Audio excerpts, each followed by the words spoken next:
Are we far enough now removed, about a month or so ago, from the tapes being revealed, the CM Punk backstage tapes? At the time, I think most of us were like, I don't know if this is going to be worth it.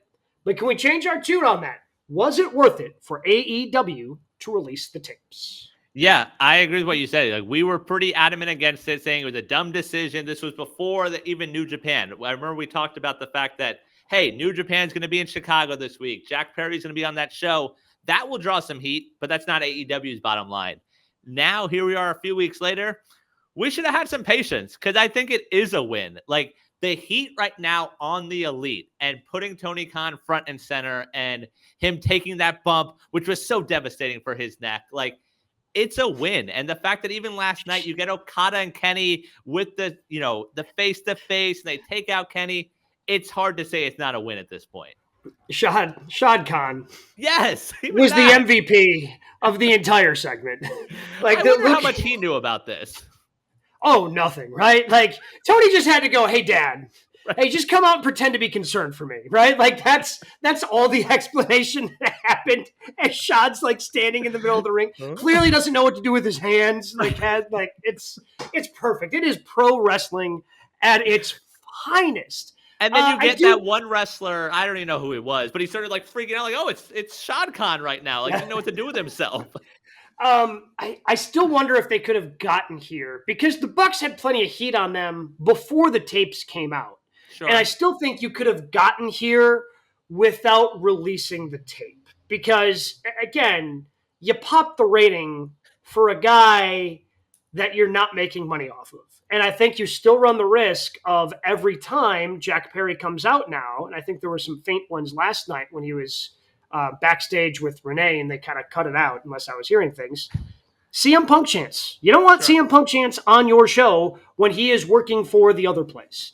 So I still don't know if it necessarily was a win because I think you still could have gotten here with, again, he was already calling himself the scapegoat. He had ripped up his AEW contract, clearly upset with Tony Khan. I think you could have told a similar story without them releasing the tapes, right? And, I just think you could have gotten there because I just don't know the Jack Perry part though. Like him coming back without the tapes, without a reset of hey, this is why he's been gone. I think that takes away from it a little bit. But I guess it's such a niche and more of an internet audience, I think, than WWE. Like I feel like 85% of the audience for AEW is very aware of what's going on with Jack Perry. Like I feel like it's higher than the average just casual wrestling fan, right? Because it's pretty inside, it gets pretty deep. But I feel like enough people would have known. Where again, just by calling him the scapegoat, I think you would have known. But again, it does retelling the story and resetting it. I guess there is a value to there, but I still. Again, there's just a part of me you popped a rating with a guy that's no longer with your company. That's the part that just is still sitting. And again, maybe there's no other way to tell the story.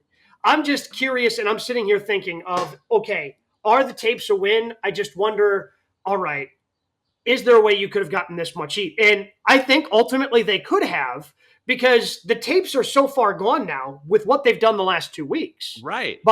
By doing the Tony Khan, it's the Khan driver, right? I think that's what he was trying to tell everybody during his interviews last Friday. I forgot that they had renamed it from the Meltzer driver. But between attacking Tony and then Tony showing up to start the show, them cutting Tony off, and then attacking Kenny at the end of the show, I feel like all that heat, you didn't need the tapes to establish it because, especially with Kenny, Kenny came out, cut a very impassioned, great promo, and salute to the guy for deciding that, you know what, it's worth risking it all for one last Snapdragon suplex.